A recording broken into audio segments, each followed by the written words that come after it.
hacer o saber sin hacer, eso no es sabiduría. Entonces es por eso que es importante que esta literatura, que le hemos llamado literatura de sabiduría o sapiencial, tiene textos que nos van a ayudar a cómo aplicar las verdades de Dios en nuestras propias vidas. Es por eso que es importante que nosotros podamos también estudiar estos libros. Ahora, muchos de nosotros, reconozco que muchos de nosotros hemos leído Job, hemos leído Salmos, hemos leído Proverbios, hemos llegado hasta Eclesiastés y nos hemos quedado en Cantares. Nunca hemos llegado a Cantares, o no sé quién ha leído el libro de Cantares en su plenitud. ¿Alguien que pueda cantar la mano? ¿La hermana? ¿El hermano? No. En cualquier etapa de tu vida, no importa así viejito. No en tu juventud, hermano, yo sé que no. En tu juventud nada. Hace muchos años. No, en su juventud hace reciencito nomás. Entonces, hermanos, es importante que nosotros veamos esto de la sabiduría. Ahora, nosotros vamos a encontrar sabiduría en toda la Biblia prácticamente. Pero como habíamos hablado de los Salmos, en estos 4 libros que son Job, Proverbios, Eclesiastés y Cantares, en estos 4 libros vemos como condensada la sabiduría, como el lugar donde más sabiduría vamos a encontrar. Entonces, en estos 4 libros vamos a intentar ver como una especie de panorama de qué dicen estos libros y cómo estudiarlos. Por supuesto, hermanos. Perdón, hermano, dale, hermano, cuéntamelo. ¿Podrías volver a explicar qué significa sabiduría, hermano, para que me quede claro? Otra vez. Sí expliqué que era sabiduría. Sí, pues Otra vez. Sabiduría es no solo saber cómo vivir, o no solo saber qué es la verdad, sino cómo aplicarla en tu vida. Gracias. Sí. Eso es sabiduría, hermanos. La sabiduría que la Biblia dice. La palabra del Señor, nosotros encontramos un versículo que es muy aclaratorio, que dice, no solamente sean oidores, sino, ¿qué dice? Hacedores de la palabra. Eso es sabiduría. Por eso yo les decía otra vez, volviendo al ejemplo que les ponía el viernes, ¿cuánto después de los 8 meses que ya estamos estudiando este libro, cuánto hemos aplicado en nuestras vidas? Porque si no, hermanos, es una pérdida de tiempo. Simplemente estamos acumulando información, pero no estamos haciendo nada relevante para poder crecer. Eso es lo importante. Entonces, hermanos, lo que en esta mañana vamos a hacer es considerar ciertas directrices, ciertas normas específicas de interpretación que debemos tener en cuenta para poder estudiar, para poder leer estos 4 libros que acabo de mencionarles. Entonces, y vamos a ir así, vamos a hacer algo que creo que es conveniente. Vamos a hacer un panorama de los 4 libros corto. Por supuesto que no se va a poder abarcar toda la información de los 4 libros, y tampoco es el propósito, hermanos, sino que más o menos nosotros tengamos las herramientas para poder estudiar y podamos ver qué estamos haciendo. Primero vamos a hablar del libro de Job. En el libro de Job, nosotros encontramos casi generalmente, hermanos, en el libro de Job, nosotros nos vamos a los 2 primeros capítulos y a los últimos capítulos. ¿Qué quiere decir? Vemos la historia de Job, cómo Dios y Satanás tienen una conversación, y vemos cómo a Job se le quita todos sus bienes a manera de prueba. Y recordamos que él no había hecho nada para merecer esto. Pero nos olvidamos toda la conversación que hay en medio. Entonces, Job 1 y 2 y 38 al 42 están en una forma de narrativa. Nosotros vamos a ver una narrativa, se nos está contando algo. Pero de los capítulos 3 al 37, nosotros vamos a encontrar, que por cierto es la parte más extensa, vamos a encontrar una forma de poesía, una forma de discurso, pero en poesía. Nosotros encontramos a Job con 4 de sus amigos teniendo conversaciones de ida y vuelta. A veces tendemos a leer, como les decía al principio, y al final, y nos perdemos toda la información que nosotros podemos encontrar. Así que no debemos olvidarnos que estos capítulos que están al medio son bastante importantes para poder entender cuál es el propósito del libro de Job. ¿Qué es lo que Job o qué es lo que el escritor de Job nos quiere mostrar? Y hermanos, por ejemplo, escuchamos ciertas verdades, ciertas cosas en este libro que a veces las podemos traducir como verdad, pero luego encontramos de que esta enseñanza no era de esta manera. Por ejemplo, el capítulo 8 de Job, estamos hablando de Job, el capítulo 8, los versículos 5 y 6, dicen lo siguiente, no necesitan buscarlos. Si tú de mañana buscares a Dios y rogares al Todopoderoso, si fueres limpio y recto, ciertamente luego se despertará por ti y hará prosperar la morada de tu justicia. Ahora, ¿qué es lo que está diciendo? Este amigo llamado Bildad le está diciendo a Job lo siguiente. Le está diciendo, Job, si tú te arrepientes, Dios te va a prosperar. Dios te va a devolver las riquezas. Eso es lo que en realidad le está diciendo. Y los amigos durante todos estos capítulos van insistiendo de que Job ha tenido que hacer algo malo delante de Dios. Y es por eso que Dios lo castiga. Ahora, ¿qué es lo que pasa? En estos capítulos centrales vemos la pobre perspectiva que tienen los amigos de Job. Haces bien, tienes recompensa buena. Haces mal, tienes recompensa mala. Ese es prácticamente el criterio que ellos tienen.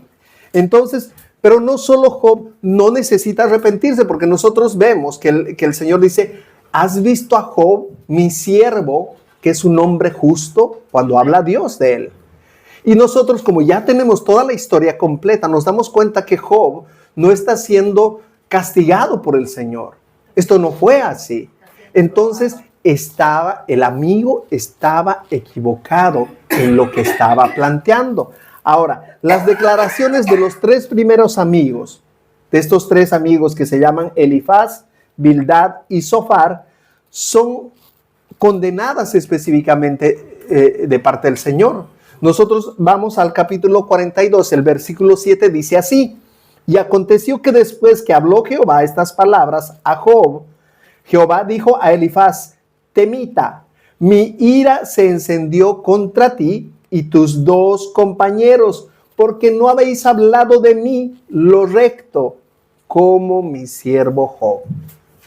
Entonces ahí nos damos cuenta que toda esta conversación, todo este, digámoslo así, tira y afloja entre Job y los amigos, no tenía sabiduría, que los amigos aparentemente creían conocer a Dios o creían cómo Dios actuaba. Y realmente Dios se presenta a Job y le muestra la grandeza y la soberanía que él tiene, que aún las cosas que él no puede entender están bajo su control. Entonces, hermanos, cuando nosotros vemos esta enseñanza de Job, debemos ponernos a pensar cómo estaban los amigos y las posiciones que a veces parecen ser buenas, parecen ser correctamente buenas. Pero el Señor mismo dice que no lo son, que ellos estaban juzgando ligeramente. Así que necesitamos tener todo esto en la mente cuando interpretemos y apliquemos las verdades y los principios que están en este libro y las palabras de los amigos de Job. Podemos confiar en lo que Job dice. Probablemente podemos confiar en lo que el otro amigo que no está acá, se llama Eliú, dice. Puede ser, pero no deberíamos construir ningún tipo de doctrina en base a lo que no dice la Escritura. A veces, hermanos, y esto me tengo que devolver a los momentos en los que hemos hablado del contexto. O sea, yo tengo que tener la historia completa y gracias al Señor tenemos toda la historia completa para poder determinar qué dice y qué no dice. Porque hay verdades en este libro que pueden contradecirse con las verdades generales que encontramos en el resto de los libros, en el resto de la Biblia. Y Job no es un libro apartado, no es un libro que está aislado de la Biblia, sino es un conjunto, o sea, es parte del conjunto de lo que es la Biblia. Entonces, podemos aplicar las declaraciones de los amigos como suposiciones. ¿Se acuerdan que cuando hablamos de los proverbios, dijimos que muchas veces, y lo vamos a volver a tocar, los proverbios probablemente puedan cumplirse de la manera que está escrita, pero muchas veces no. No son reglas así, a rajatabla, que sí o sí se cumple. Y habíamos puesto el ejemplo, y voy a poner un ejemplo más adelante. Habíamos puesto el ejemplo: instruye al niño en su camino y no se apartará hasta que sea viejo. ¿Esto pasa? ¿Es una regla así? ¿Es una regla a rajatabla? No. Por supuesto que no. Ahora, en la instrucción hay mucha probabilidad de que tus hijos no se desvíen. Y si se desvían, puedan volver al camino con esas verdades que tú les has enseñado. Amén. Pero esto tampoco te asegura. Entonces, hermanos, nosotros debemos entender que el propósito general de Job es mostrar la soberanía de Dios, que Él es soberano sobre todo lo que pasa, incluyendo, y esto quiero ser enfático, incluyendo el sufrimiento de sus hijos. Porque vemos en Job que Él permite que él sufra con un propósito. Entonces, a veces nosotros, hermanos, pensamos que si tenemos esta misma perspectiva que los amigos de Job, pensamos que si estamos sufriendo alguna cosa, hay un dicho que no sé si se entiende bien, pero en mi país sí se entiende: sobre llovido mojado. A veces te viene un problema y sobre ese problema viene otro y te viene otro, y a veces pensamos que Dios nos está castigando. Ahora, muchas veces puede ser eso, puede ser una consecuencia de nuestro pecado, pero muchas otras veces puede ser que Dios está probando tu fe. Y eso lo vemos en Santiago, hemos estudiado Santiago. Muy posiblemente Dios está queriendo llevarte a un otro nivel, probando tu fe. Entonces, hermanos, lo que nosotros vemos en Job es esto: las aflicciones de la vida, el dolor que experimentamos, será con frecuencia un misterio para cada uno de nosotros. Muchas veces no tendremos la respuesta, así como Job nunca tuvo la respuesta. Nunca Dios se presentó a Job y le dijo: mira, Job, es que pasa en el capítulo 1 y 2, yo hice un trato con Satanás y esto. Nunca le explicó. Lo que Dios hizo es mostrarle su grandeza y de que lo que él pensaba no era tan simple, lo que los amigos pensaban no eran tan simples, no eran cosas tan simples como él pensaba. Y un ejemplo, el capítulo 38, 4 y 5 dice: ¿dónde estabas tú? Dios lo confronta, le dice: ¿dónde estabas tú cuando yo fundaba la tierra? Házmelo saber, si tienes inteligencia. ¿Quién ordenó las medidas, si lo sabes? ¿O quién extendió sobre ella cordel? Respóndeme. Entonces, a través, y eso es fascinante, hermanos, porque a través de ese tour que Dios le da, a través de toda la creación, Job tiene que humillarse y reconocer que él estaba equivocado también. Porque hay momentos en los que Job demanda que Dios se presente y le explique. Job dice: preséntate y explícame por qué me está pasando esto. Al final de cuentas, Job era un ser humano. Y también, por más justo que hubiese sido, también había una carne dentro de él que estaba en contra de Dios. Ahora, Dios orienta a Job correctamente: yo soy el creador y tú eres una criatura. Eso es lo que está diciendo. Mark Denver comenta algo que debemos tomar en cuenta. Dice: prácticamente Job también sirve como una advertencia a aquellos de nosotros que buscamos aconsejar a otros. Dice: no debemos hablar como si tuviéramos más conocimiento del que realmente tenemos. A veces, hermanos, nos pasa de que nos encontramos con personas que lo saben todo. Estás queriendo dar un consejo, pero sí, no me digas nada porque yo lo sé, yo sé. O te quieren aconsejar por todo. Hay un dicho que dice: no hay peor consejo que el que no se lo pide, que el que no se ha pedido. No sé si se entiende. Entonces, hermanos, a veces podemos hablar de manera autoritaria, como si: hermanito, ven, yo voy a hablar contigo, ¿por qué? Y lo hago desde un punto de vista de soberbio, de autoridad, creyéndome más que ese hermano. Y la Biblia nos exhorta, en otros pasajes nos dice: cuando exhortes a tu hermano, hazlo con amor. Considérate a ti mismo, que tú también eres hombre y puedes caer en lo mismo. Eso es lo que dice la palabra del Señor. Entonces, hermanos, debemos saber ser sabios al exhortar. Y a veces es preferible callarse. A veces es preferible callarse. Porque no tenemos toda la idea. Yo puedo ver al hermano durmiéndose acá. Y decir, hermano, ¿qué te pasa? ¡Qué barbaridad! Seguro estabas viendo Netflix. Hermano Patricio, ¿qué es lo que pasa contigo? Y no sé su situación. Tal vez el hermano estaba enfermo. Tal vez ha tenido una dificultad familiar. Tal vez ha trabajado toda la noche y en sacrificio ha venido acá a la iglesia. Y hermano, no sé. O sea, y hermanos, no debemos ser ligeros. Y esto, hermanos, me parece un consejo muy sabio. No debemos ser ligeros al aconsejar incluso. No debemos hablar con ligereza. Debemos ver las situaciones.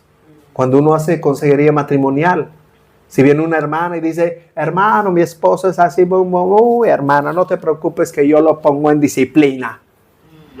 Pero, hay otra parte. Hay otra parte.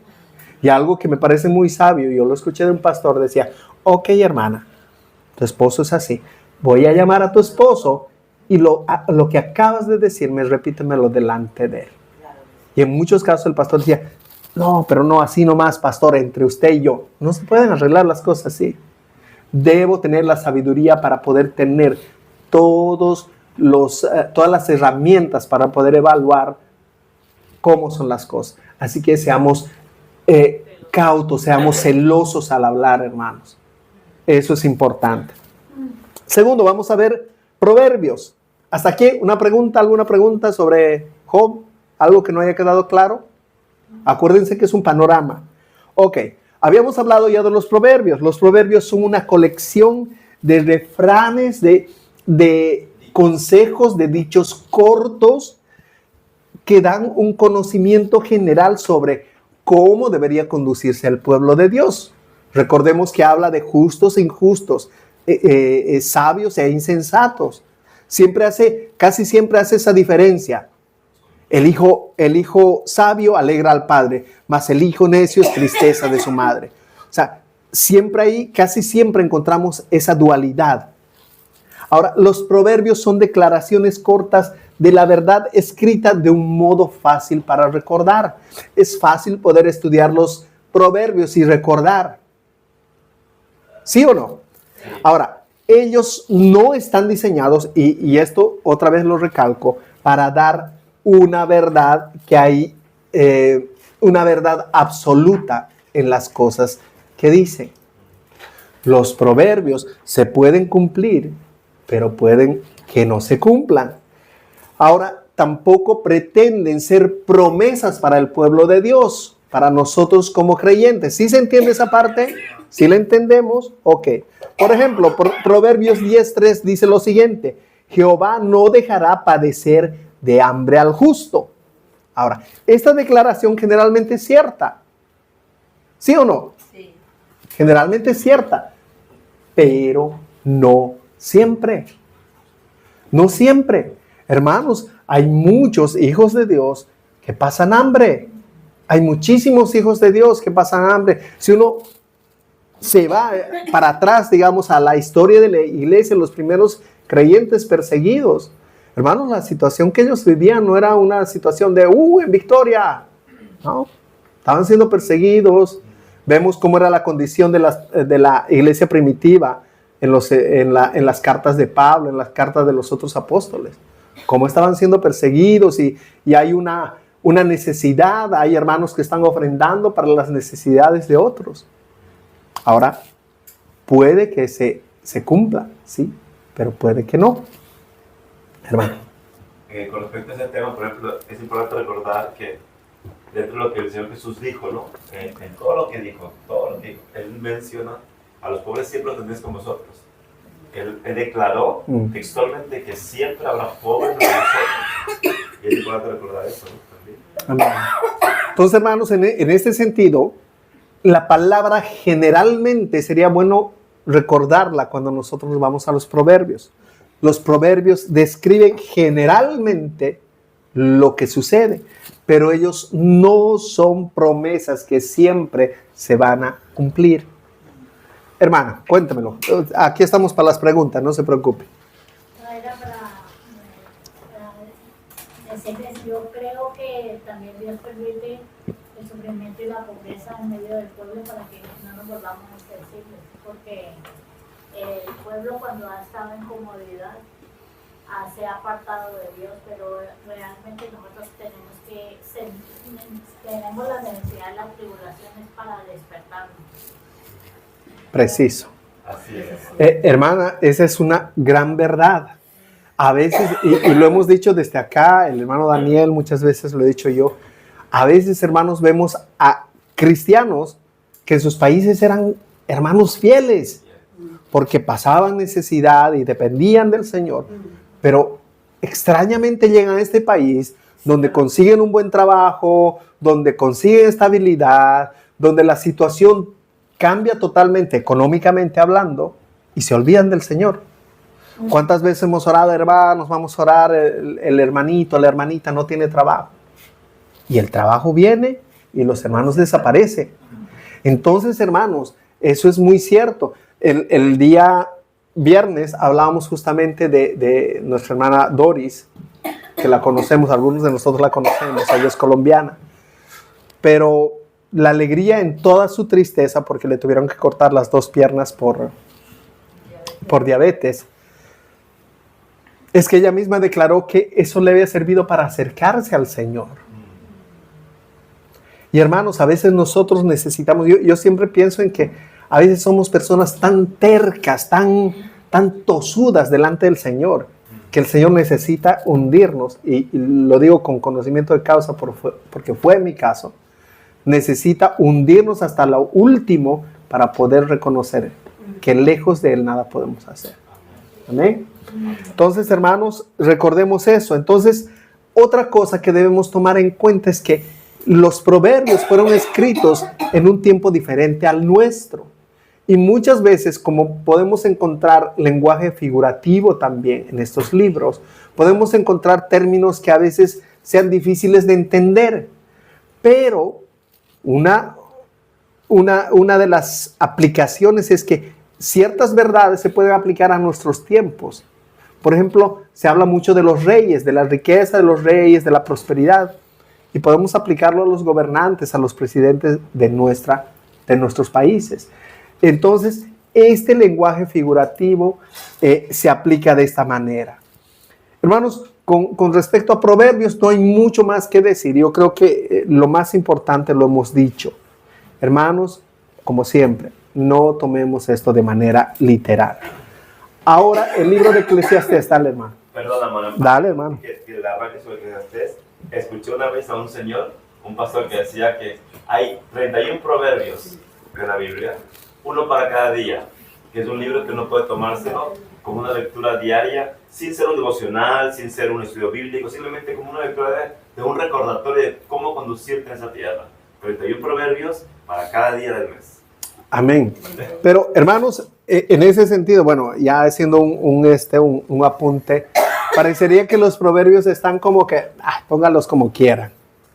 Pero hay una estructura que nos muestra un orden de los proverbios. Los capítulos del 1 al 9, por ejemplo, ejemplifican a la sabiduría como una mujer. Y ahí comienzan los consejos de sabiduría de padres a hijos. Y comenzamos a ver eso hasta el capítulo 10. Hermanos, no voy a hablar de la estructura, lo podemos hacer en otro tiempo.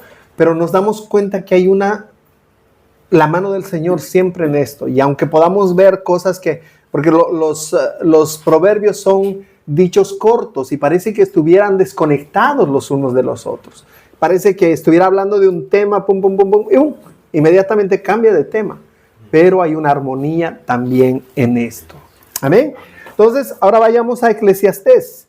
El propósito del libro es enfocar el punto que la vida nos muestra alejada de Dios. Ahora, nosotros podemos ver esto y a veces cuando nosotros comenzamos a leer Eclesiastés parece que estuviéramos, realmente es un libro pesimista. Esa es la palabra, perdón. Es un libro más que pesimista, yo iba a decir deprimente. Porque cuando comenzamos a ver las primeras líneas del libro, uno se pone a pensar y dice, ¿y ahora? Al parecer, el hombre más sabio, o sea, muchos atribuyen este libro a Salomón. Si el hombre más sabio no ha podido encontrarle sentido a la vida, ¿cómo le hago yo? Y a veces comenzamos a leer y leemos cosas como no tiene nada sentido, la vida es una insensatez. Y les voy a leer como ejemplo el capítulo 1 del versículo 2. Dice, vanidad de vanidades, dijo el predicador, vanidad de vanidades, todo es vanidad. ¿Qué provecho tiene el hombre de todo su trabajo con que se afana debajo del sol? Generación va, generación viene, mas la tierra siempre permanece. Sale el sol y se pone el sol, y se apresura a volver al lugar de donde se levanta. El viento tira hacia el sur y rodea al norte y va girando de continuo y sus giros y vuelve el viento de nuevo. Todo es vanidad. Todo es una rutina. Lo que él está mirando es, todo es una rutina. Pero hermanos, para interpretar a Eclesiastés correctamente, necesitamos tener un panorama total del libro. Porque si nosotros nos basamos en este primer capítulo y parte del capítulo 2, nosotros nos vamos a dar cuenta que la vida realmente es deprimente, que estamos corriendo tras humo. Y esa es la traducción de vanidad, humo, vapor. Dice Hebel es la palabra. Estamos corriendo tras el humo. Te afanas, trabajas, no tiene sentido. Y hay dos temas que trata básicamente. Uno es la banalidad de la vida y otro es la muerte. Tarde o temprano te vas a morir. ¿Para quién va a ser todo lo que tú trabajaste? Dicen otros versículos. Ahora, hermanos, vamos a poder entender el sentido, el propósito correcto cuando tengamos todo el panorama, cuando podamos leer todo el libro. Acuérdense que empezamos este estudio haciendo esto. Vas a estudiar un libro, lee todo el libro primeramente, todo el libro, de principio a fin, 10 veces, 15, no sé. Vuélvelo a leer, vuélvelo a leer. Y luego comienza a leer capítulo por capítulo. Tú vas a saber, eso es lo que dijimos ya hace muchas clases anteriores. Tú vas a tener una idea de lo que el autor quería transmitir. Porque si yo leo pedazos de una u otra cosa, yo voy a salir con la idea de, tienes razón. Si Salomón dice que la vida es vanidad, ¿para qué trabajo? Me quedo mejor en casa. Además, aquí ya puedo vivir de la social. Esa sería la conclusión que puedo sacar. Pero realmente no. Hermanos, entonces, de esta manera entendemos que en este pasaje Salomón está reflexionando sobre la vida sin Dios. Cuando vemos el capítulo 1 y parte del capítulo 2, vemos que Salomón está reflexionando cómo es vivir la vida alejado de Dios. Que no haya sentido en las cosas. ¿Por qué? Porque Dios no está ahí. El capítulo 1 y la mayoría del capítulo 2 resumen la insensatez de vivir de esta manera. Entonces, hermanos, cada vez que nosotros vayamos a este libro, debemos entender cómo se nos presenta el libro. Y hay 2 versículos en el capítulo 2, 3 versículos en realidad, donde nos muestran de alguna manera el cambio que hace Salomón con esa vida insensata, alejada de Dios, a cómo es vivir, cómo se refleja el vivir con Dios. Versículos 26 al 24, 24 al 26, perdón. Dice, no hay cosa mejor para el hombre sino que coma y beba y que su alma se alegre en su trabajo. Ahora mire, cualquiera diría, pero ¿qué pasó? ¿Qué ha cambiado? Porque hace rato decía que, trabajar, todo es trabajo, todo bajo el sol es vanidad. Y él dice, también he visto que esto es de la mano de Dios. Porque ¿quién comerá y quién se cuidará mejor que yo? Porque al hombre que le agrada a Dios le da sabiduría, ciencia y gozo. Mas el pecador da el trabajo de recoger y amontonar para darlo al que agrada a Dios. También esto es vanidad y aflicción de espíritu. Pero si nos damos cuenta, este es un cambio de perspectiva. Perdón, Roberto. Dale, hermano. El versículo del capítulo 2. 2. Verso ¿No? Versos, no. 24, 25, 26. De 24 24 al 26. Ah, ok. ¿Sí? 24, Es que ha dicho 22 al 24. Hermano, hazte ver. Capítulo 1 y capítulo 2. Y después dijo el 2, 2, 24 al 26. 24 al 26. Presteme. Gracias, hermano, muy amable. Entonces, si nos damos cuenta el cambio de perspectiva, vemos palabras como mejor, como alegre, como de la mano de Dios, como gozo. Entonces vemos cosas diferentes y es una diferencia a lo que todo es vanidad, todo es humo, todo es correr tras del viento. Y hermanos, sin Dios realmente podemos ver en el mundo, en la vida práctica, que la gente que no tiene a Dios lo único que hace es esperar su muerte. Nosotros trabajamos con personas ancianas y solo esperan su muerte. Y lo más doloroso, hermanos, es que esperan la muerte como ahí acabarán todos mis sufrimientos. Voy a dejar de sufrir ahí. Pero hermanos, lastimosamente, la verdad es otra. Que ahí comenzará, para los que no conocen a Dios, el verdadero sufrimiento. Eso es lo que nos dice la Biblia. Ahora, miren lo que dice el versículo 24 de nuevo. Dice, no hay cosa mejor para el hombre sino que coma y beba y que su alma se alegre en su trabajo. También he visto esto que es de la mano de Dios. Entonces, hermanos, dice, debemos notar que él dice que no hay cosa mejor que podamos disfrutar de las cosas que Dios nos ha dado. Por eso, hermanos, yo pensaba, cuando estudiaba esto, ¿cómo disfrutamos comer aquí afuera, hermanos? Nosotros sí cumplimos al rajatabla. Esto sí, hermanos, disfrutamos cuando vemos esos pancitos que nos trae don José y ahí estamos contentos. Y disfrutamos de nuestro trabajo, sabiendo que nuestra perspectiva es totalmente diferente. Cuando nosotros oramos, agradecemos al Señor por la bendición. Cuando venimos, damos nuestras ofrendas, diezmos. Cuando venimos y ponemos dinero, no estamos, siempre me gusta pensar así. Yo no estoy dando, Señor, te voy a dar, esto me sobró y plum, a la ofrenda. Yo vengo con gozo y digo, Señor, de todo lo mucho que me has dado, perdóname que te dé tan miserablemente. Esto es lo que te estoy devolviendo, porque todo viene de Dios, todo viene de Él. Hermano, tú puedes pensar que es tu fuerza, tu habilidad, no es nada de eso. El Señor hace así y mañana fuerza, habilidad, ni nada, en un hospital tendido. El Señor puede hacerlo y dependemos de la gracia del Señor todos los días. Entonces, hermanos, la clave está en el resto del versículo.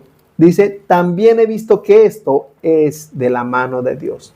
Todo lo que tenemos es de la mano de Dios. Salomón ha visto muchas cosas. En el capítulo 1 y 2 nos muestra cómo él se ha dado todos los placeres, todos los deleites. Dice, no me he privado de nada. Él tenía posibilidades. Y nosotros lo hubiésemos hecho. Lo que nos falta es dinero, hermanos. Eso no más. Pero Salomón dice, hecho de todo. Y al final de cuentas, estando sin Dios, me he dado cuenta que para nada aprovecha. Nada aprovecha. Esa es la conclusión.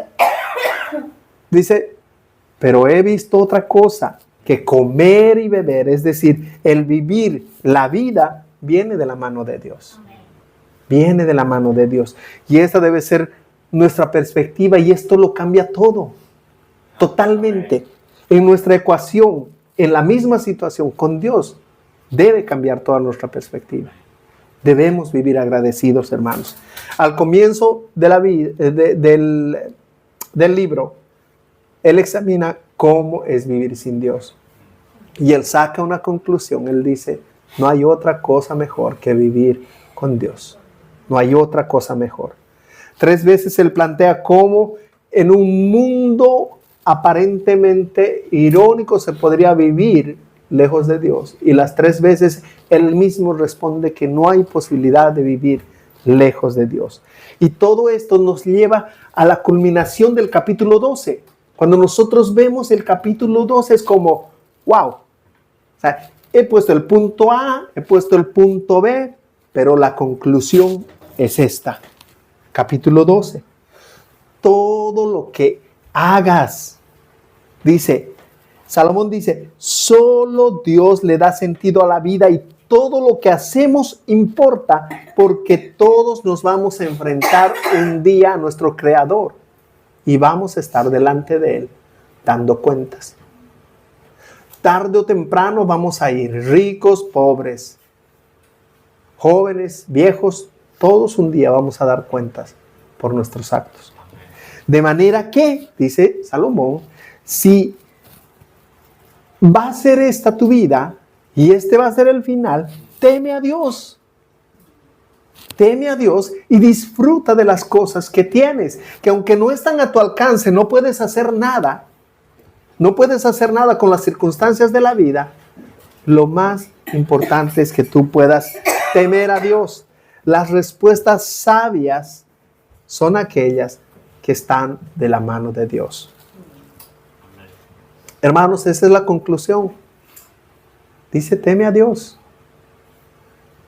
Y ese es el propósito de cada uno de nosotros. No ese temor de miedo, sino ese temor reverente y consciente de saber delante de quién estamos. De saber delante de quién estamos. Amén. Hermanos, finalmente examinaremos Cantar de los Cantares. Y cuando llegamos, les decía, Cantar de los Cantares, necesitamos entender que este es uno de los libros que usa mucho más que otros lenguaje figurativo. Lenguaje figurativo. Porque si a veces nosotros leemos ciertos versículos, nos daríamos cuenta que es una versión media extraña de lo que se está diciendo. Pero mucho de esto es lenguaje figurativo y el propósito del dicho lenguaje es expresar la belleza del amor. Muchos dicen, y yo estuve leyendo, hermanos, que en los tiempos donde el catolicismo estuvo en su auge, muchos clérigos trataron de darle unas interpretaciones como ocultando, o sea, lo que realmente decía. No, cuando dice en los pechos de ti reposaré, en tus dos pechos, eso quiere decir que era Dios reposando en el Antiguo y el Nuevo Testamento. O cuando dice esto, y trataron de darle, o sea, como que bajarle el tono que tiene, porque tiene un tono netamente sexual. Si nosotros leemos Cantar de los Cantares, es un libro que es bastante explícito con muchas cosas, pero cuando nosotros vemos el romanticismo que hay, esa desesperación del amado de la amada por buscar a su amado, de cómo ellos se juntan, nosotros nos damos cuenta cómo hay una relación entre ellos. Hay una relación entre ellos. Y yo escuché hace muchos años, lastimosamente no me acuerdo qué predicador fue al que escuché un estudio muy buenísimo acerca del noviazgo. Y cómo la novia dice, no me hablen más de sus cosas. Dice a las doncellas, no me hablen más de lo que están haciendo, porque yo quiero mantenerme pura para mi amado. Y él decía, cómo nos muestra Cantar de los Cantares, que la pureza es mejor. Y él decía, hay una parte donde habla acerca de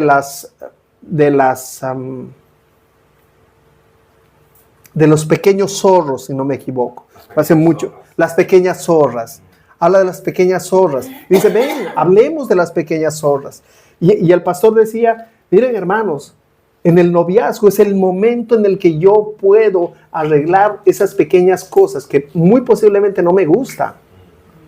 Porque a veces tenemos el criterio, y él decía, a veces tenemos el criterio de que, yo lo voy a convertir, pero tu novio no es creyente, no te preocupes, yo lo voy a convertir. ¿En qué lo vas a convertir? En sapo.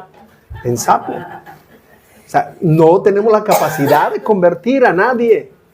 Ahora, hermanos, muchas veces tenemos esa perspectiva. Él dice, yo me acerqué a una muchacha de mi congregación y le dije, hija, mira, yo conozco a este muchacho. ¿Crees que es buena idea que tú estés noviando con él y que pretendas casarte? Y la muchacha me dijo, Y me quedé con un nudo en la garganta. La muchacha me dijo, bueno, pastor, para eso está el divorcio. Y el pastor dice, yo me quedé callado, ya no pude decir más nada, pero comencé a meditar, dice él, cómo la Biblia nos advierte de que debemos ser sabios. Debemos ser sabios. Y a veces las mujeres en el amor que puedan sentir por un hombre dicen, tiene un mal carácter. Tiene un mal carácter. Mira, no estoy casado, sí, se le ha ido la mano, no ha querido golpearme. Pero hermanos, hermanas, ¿qué les hace pensar que si tú de novio, de novia, tenías a un hombre violento, ¿qué te hace pensar que cuando tengas un papel firmado, él va a dejar de ser violento? Entonces, hermanos, yo veía esto y disculpen que me haya desviado del tema, pero hermanos, nosotros podemos ver estas alegorías de un amor, primero monógamo, de cómo se cuida el amado y la amada, cómo hay ese anhelo por estar juntos. Podemos ver en Cantar de los Cantares cómo es esto, podemos ver cómo es el matrimonio, nos refleja cómo es el matrimonio. Entonces, hermanos, esta literatura poética tiene muchísima sabiduría. Es pura alabanza a los placeres del matrimonio como Dios lo planeó. Hermanos, el sexo nunca fue malo. Dios creó el sexo. ¿Para qué? Para que haya un mutuo placer entre varón y mujer. Por supuesto, como segunda causa de esto es la fructificación del mundo, la población del mundo. Pero Dios planeó esto antes de la caída del pecado. Y nosotros, hermanos, vamos a encontrar en Cantar de los Cantares, vamos a encontrar mucha alegoría al árbol de la vida. Y alguien decía que esto tiene que ver como el plan de Dios a través de Cristo se debería, y eso hemos hablado el fin de semana, el viernes, si no me equivoco, debería cumplirse. Nosotros somos aquellos que debemos reflejar el propósito de Dios en nuestro matrimonio. Y ese es el propósito. Entonces, uno puede preguntar, ¿por qué este libro está en la Biblia? A veces cuando uno no tiene el entendimiento, comienza a leer y dice, no, este libro no es para mí. Yo debería estar leyendo otro libro. Bueno, creo que la Biblia de estudio, hay una Biblia de estudio en inglés que se llama, ahora les digo,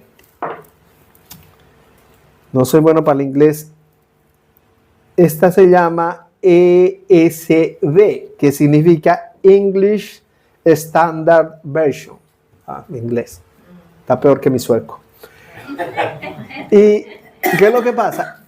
Da una explicación y lo entiende de esta manera. Yo les voy a leer textual. Dice, como cualquier otra literatura sapiencial, Cantar de los Cantares supone que el Dios del pacto de Israel es el único Dios verdadero, hacedor de los cielos y la tierra.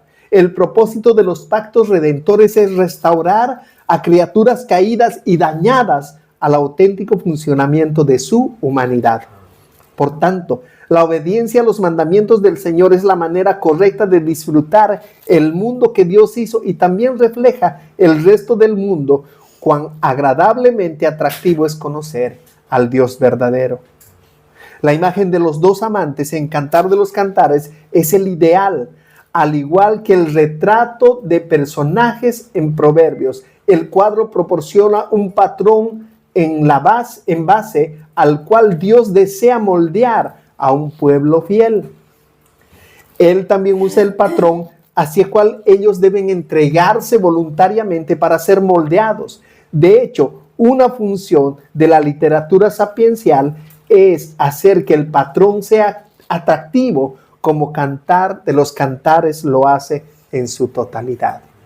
Hermanos, cuando nosotros leemos Cantar de los Cantares, vemos y podemos entender, teniendo esa perspectiva de cómo se buscan, que están juntos por algún momento, pero de repente se separan, y hay ese anhelo, cómo quisiera estar con mi amado, cómo mis lágrimas se derraman en mi lecho, porque no estoy con mi amado. Y hermanos, ese es el propósito. Y realmente, como dice este enunciado, dice que el propósito es buscar volver al diseño original que Dios había hecho antes de la caída. Pero incluso al hacerlo, aprendemos un alto nivel acerca de Dios. Después de todo, ¿por qué fue creado el matrimonio? Y lo dijimos el día viernes, para reflejar la imagen de Dios.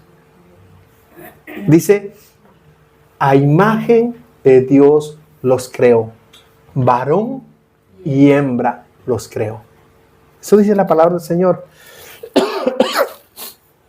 Entonces, hermanos, esto es importante entender cuando nosotros vamos a los libros sapienciales.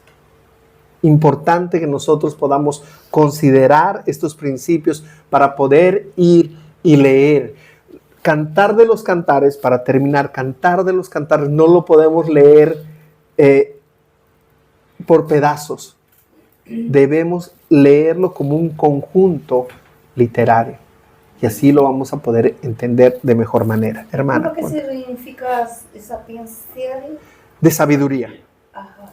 Hermano Roberto, hay una cosa que es importante. Me gustaría volver un poquito a Proverbios. Alguien dijo en el libro de Eclesiastés, alguien dijo que para leer Eclesiastés es tener al lado el Espíritu de Dios y a Cristo muy, muy, muy porque en nuestra perspectiva de la vida que tenemos hoy aquí en esta tierra, Cristo nos da un sentido mucho mayor de la vida en Él que la que tenía Salomón en ese entonces. Porque Él ve la vida, pero dice, yo veo la vida y la veo como un humo. Me hubiera gustado leerlo para ustedes, Eclesiastés, la versión que dice en el 2, el 24, en esta versión que es la del lenguaje sencillo, dice así, mire, lo mejor que podemos hacer es comer y beber y disfrutar de nuestro trabajo. Eso darme cuenta de que es un regalo de Dios, pues si no fuera por Él, ¿quién podría comer y estar alegre? Cuando Dios quiera a alguien, le da sabiduría y conocimiento, y lo hace estar alegre. En cambio, al que desobedece, lo hace trabajar y amontonar mucho dinero para luego dárselo a quien Él quiere. Por eso tampoco tiene sentido, es como querer atrapar el viento. Y entonces, si tienes a Cristo al lado, te das cuenta que el Señor Jesús le da sentido a tu vida. Aunque no tengas el dinero y aunque no tengas el disfrute, si tienes a Cristo, lo tienes todo. De ahí la importancia de conocer esto, ¿no? Y el libro de Eclesiastés, el libro de Cantares, alguien dijo que es el libro del amor realmente. Es el libro del amor. Y si no me equivoco, corrígeme, hermano Roberto, me parece que es el único libro que no menciona a Dios como tal. No es el único, pero bueno, no es el único. Y a mí me llamó la atención porque no menciona a Dios como tal. Entonces decía un teólogo, decía que este libro refleja el amor que está escrito para que se referimos el amor que fue construido en la mente del Señor para nosotros como esposo y esposa, ¿no? ¿Qué versión que tiene eso, hermano? El lenguaje sencillo. La TLA, traducción del lenguaje. Sí, hermanos. Miren, como conclusión, nosotros podemos encontrar en los libros sapienciales, por supuesto, mucha sabiduría. Y la sabiduría, hermanos, debemos entenderla como el temor de Dios y el obedecer sus mandamientos. Hermana, cuénteme. Yo quería hacer un pequeño comentario, es que nos cuesta muchas veces concebir la manera como Dios se expresa por causa de nuestro pecado, no es que Dios haya errado o que Él tenga un conflicto para expresarse a través de nosotros, pero nosotros vemos cómo a través de la Biblia Dios quiere restaurar en nosotros esa verdadera imagen, porque Él que nos creó a la imagen de Él. Y dice que Dios vio que era bueno y bueno en gran manera. Nosotros nos hemos desviado de su propósito, pero Él con tierno amor, gracia y misericordia, y por medio de su palabra que está más llena de amor que otra cosa, ahí es donde expresa su misericordia y la manera tan tierna como Él quiere volvernos al redil. Amén. Que todo nos cuesta porque nosotros lo estamos mirando todavía de una perspectiva pecadora. Nosotros luchamos con el pecado diario, pero yo sé que un día lo vamos a ver de la manera como Dios nos ha querido expresar. Amén. Amén, hermano. Amén, muchas gracias. Es cierto, hermanos. Hermana. No, hermano, es que aquí hay un propósito muy bonito que, si me permite, siga, por favor. El libro de Cantares, dice en esta Biblia que el deleite y el gozo que se experimenta en el matrimonio es un anticipo de la plena satisfacción que experimentaremos en la presencia presencia de nuestro amado, en las bodas del Cordero. Y muchas veces nosotros pensamos los libros, ¿cómo lo aplicamos acá? ¿Cómo lo aplico a mi vida? Y nos enfocamos mucho en el presente. Pero esas promesas que tenemos eternas con nuestro amado, o sea, no olvidarnos también ese enfoque de eternidad en cada libro. Amén, amén, hermano. Gracias. Es cierto, hermanos, la verdad que la sabiduría significa temer a Dios, como les decía, y obedecer sus mandamientos. Y sin embargo, hermanos, como cristianos pecamos. Sin embargo, como cristianos pecamos, aunque podamos entenderlo, pecamos todo el tiempo. Así que, ¿cuál es la solución al problema? La solución al problema es Jesús. Amén. Es importante que nosotros, aún en estos libros, digo aún, porque realmente la Biblia, toda la Biblia habla de Jesús.